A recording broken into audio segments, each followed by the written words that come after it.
Good evening, infidels. Today I decided to tear and burn the ugly book of Islam, the book of hate, the book of Satan, the book of Muhammad. And doing this in solidarity to all the victims of Islam, to the Charlie Hebdo, to the Japanese hostages, to the pilot, the Jordanian pilot who just got burned to death by the Islamic State. I will ask also all the free men and women to burn this ugly book of hate, the Quran, the book of Muhammad. So I decided to go ahead and tear it, burn it, and fuck it. This is for Charlie Hebdo. This is for the Jordanian pilot. This is for Japanese hostages. This is for the poor girls in Africa who got burned, who got killed by Boko Haram.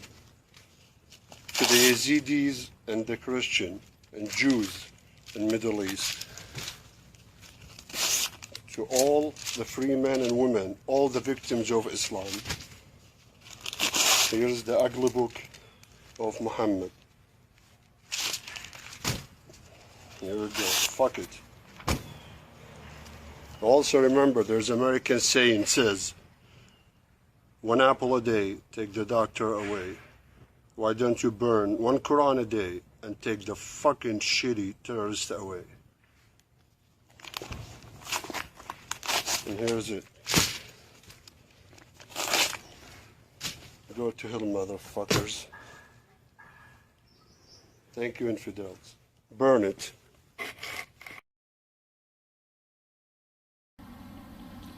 Another thing we can do is point out that Islam is much more than a religion. It is a complete way of life that includes political and military components as well. We need to mention that according to Islamic scriptures, the political aspect also stands for non-Muslims as well. I know this is no way to live, but as right now, we have no other choice. We have to do the job that our government refuses to do. Yeah. That's point number one. Point number two, the mainstream media protects Islam.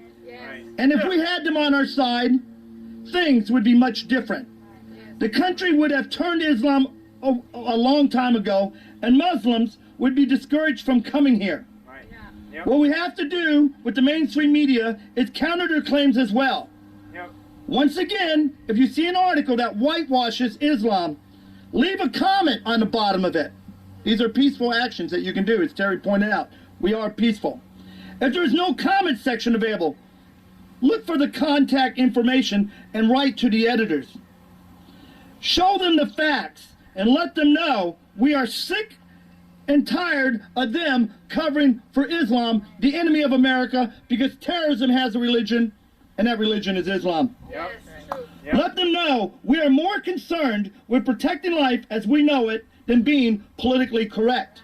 Yes.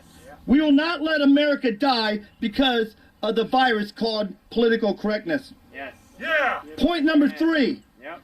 Muslims lie like no tomorrow. It's called taqiyya. They'll say anything in an attempt to get non-Muslims to back off. This is what I call the information war. Yep. And Muslims have mastered it. When and wherever you see Muslims repeating that Islam is religion of peace falsehood, counter it. Do not be afraid. Do not be intimidated, whether it be in a chat room or an article, an online paper, or in public. Yep. Silence is acceptance, so speak loudly. True. Right.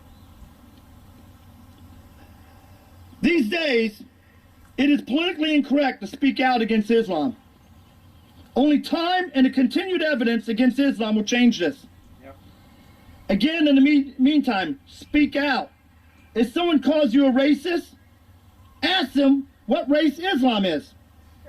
If you're called a bigot, ask them if Jews were bigots for opposing the Nazis. Right. Or if black people were bigots for opposing the KKK. Right. Yeah. Yep. Sometimes there are times in life where people have to stand up for themselves Yep. and their nation. Yep. This is one of them. And every one of us will be held in account for what we do or don't do. Far too many non-Muslims are uninformed on Islam or just unaware of what is going on in regards to Islam in America. It is our job to continue to show the evidence of the internal threat of Islam. Many of us have been doing this. People like Terry Jones, myself, and many of you I know out there that I've spoken with today. But we also need to recruit more non-Muslims to join us. Right. I know sometimes it's going to get frustrating. It's going to get tiring, but we cannot give up. Yep. If you ever feel like give up, I just ask you to look at a picture of your loved ones, your spouse, your children, your friends, your neighbors, your mom and dad. And then I want you to visualize the horrors that are taking place across the Islamic world, what's happening to women, and what's happening to the family of Pastor Youssef. Yep. I know it's not pleasant, but doing this should motivate you again. Yes. In closing, Yep. freedomfighterradio.com openly and publicly declares to the world that we stand with Terry Jones and his mission Amen. to stand up for America. Amen. As the days of Islamic intimidation after 14 centuries have now come to an end. Thank you, and God bless America.